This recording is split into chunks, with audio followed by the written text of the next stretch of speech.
Myanmar, officially called the Republic of the Union of Myanmar, is a country in Southeast Asia bordered by the Bay of Bengal and the Andaman Sea.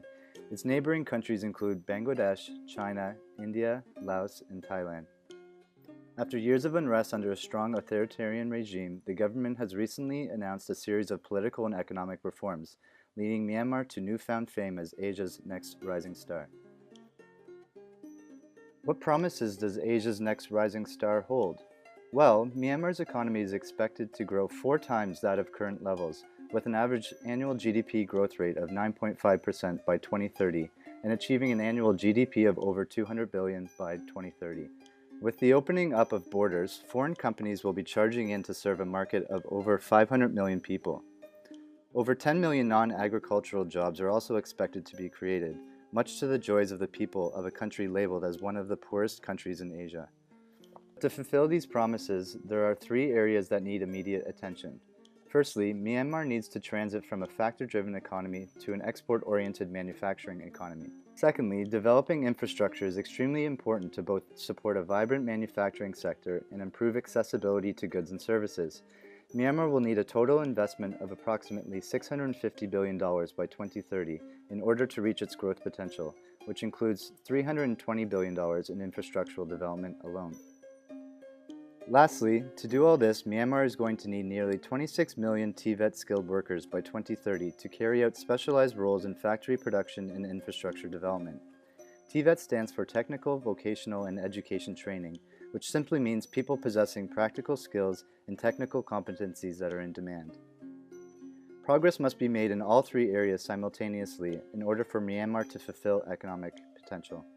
However, there is one huge problem. While Myanmar has the demand for TVET-skilled workers, she does not have the supply to meet this demand.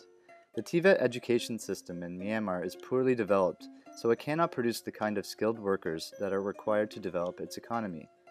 So how poorly developed is Myanmar's TVET educational system? Firstly, there are not enough TVET schools in the country. Current data suggests that there are only 480 public TVET schools in Myanmar, and is likely to amount to as little as 1,000 institutions in total, after factoring in an estimate for unregistered private players. Also, all of these schools use different definitions of occupations and skills, making it difficult for companies to screen suitable candidates for hire. Participation rates are also extremely low, with a mere 0.5% enrollment rate out of the pool of upper secondary school students. TVET graduates may not necessarily have the skills either, given that companies, especially foreign ones, have been lamenting about how hard it is to screen for workers who suit their business needs. All these point toward a lack of supply of TVET-skilled workers in Myanmar. If this is not addressed, there will be a mismatch in the labor market. The demand for TVET workers may very well exceed the supply by as much as 2.6 times by the year 2030. For a country with the ambition to be an export-driven manufacturing economy, the current supply of TVET graduates does little justice. Low skills in the labor market reduces productivity and results in poor quality of finished goods. This affects the competitive edge and the bargaining power that Myanmar would like to have in its external trade. This demand-supply mismatch may not only impede economic growth, but may also increase inflation as well. If supply-side labor issues are not addressed, there will be a consequent limit of Myanmar's productive capacity. Any form of investments are then unlikely to yield increases in output, increasing inflation instead as the AD curve shifts further to the right. The third consequence is increased unemployment. With the abundance of resources that Myanmar has to offer, businesses are not going to look overly hard to try and find local talent from the limited number of skilled workers available. The demand will simply be met by hiring foreign talent. Finally, not having reforms directed at increasing the TVET-trained labor pool might very well be the final nail in the coffin of small and medium-sized enterprises and infant industries in Myanmar. So you see, all these possible consequences means it is extremely important to address the shortage of TVET-skilled workers in Myanmar. To aid Myanmar in developing her economy, let's crack open the problem to examine its root causes in greater detail. There are 3 factors behind the shortage and supply of quality TVET workers.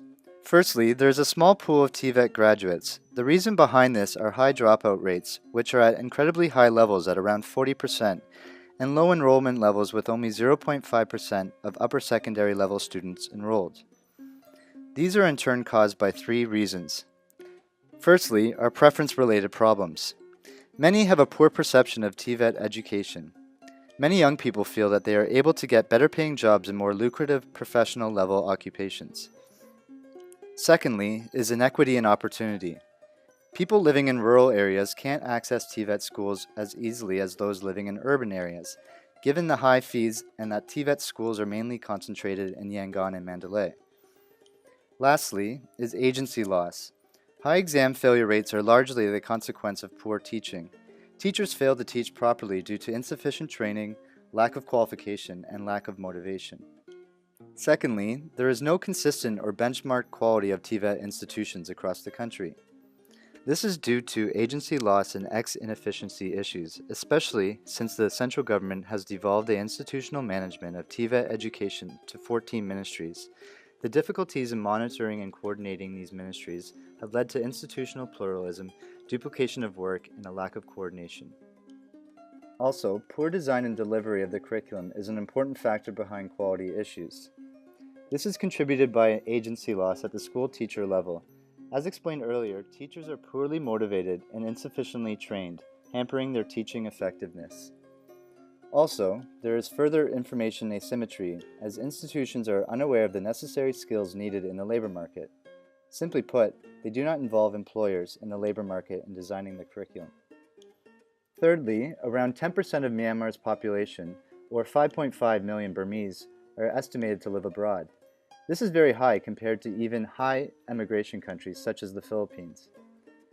This diaspora represents a huge skills pool which could potentially contribute to Myanmar's economy. Reasons for this brain drain include preference-related problems, shaped by policies providing incentives for TVET-skilled workers to work abroad.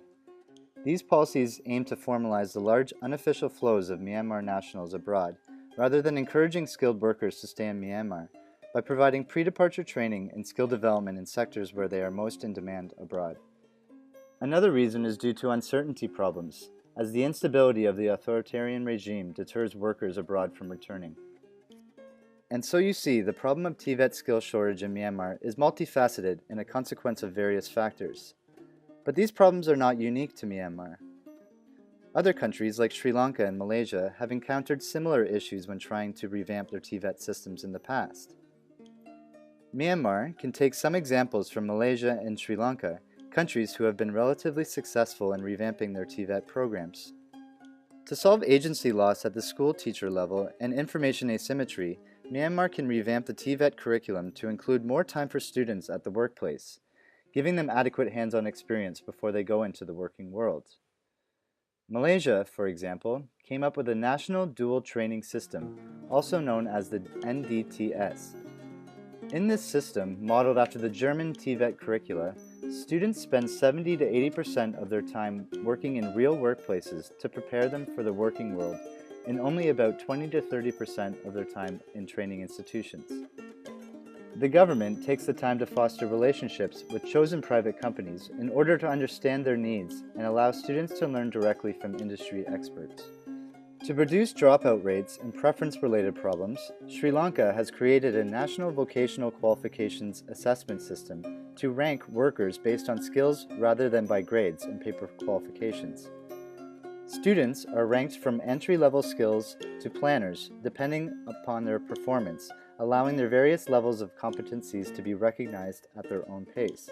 To further address information asymmetry and agency loss at the ministry government level, any accreditation systems developed in Myanmar should be developed and overseen by a single government body. Both Malaysia and Sri Lanka established a single government body to oversee their respective TVET systems. Institutions and their programs are accredited by the government. These accreditation systems are benchmarked to and recognized by international professional bodies like TAFE in Australia, City and Guilds in the UK, as well as the international motor industry in the United Kingdom. In conclusion, building up the right skills in their workforce will be essential to support Myanmar's transition towards a modern market-based economy. Hopefully, Myanmar will be able to learn from countries who have been successful in reforming their TVET systems. By addressing the supply of TVET-skilled workers, Myanmar will have greater success in building a strong foundation to truly rise as Asia's next rising star.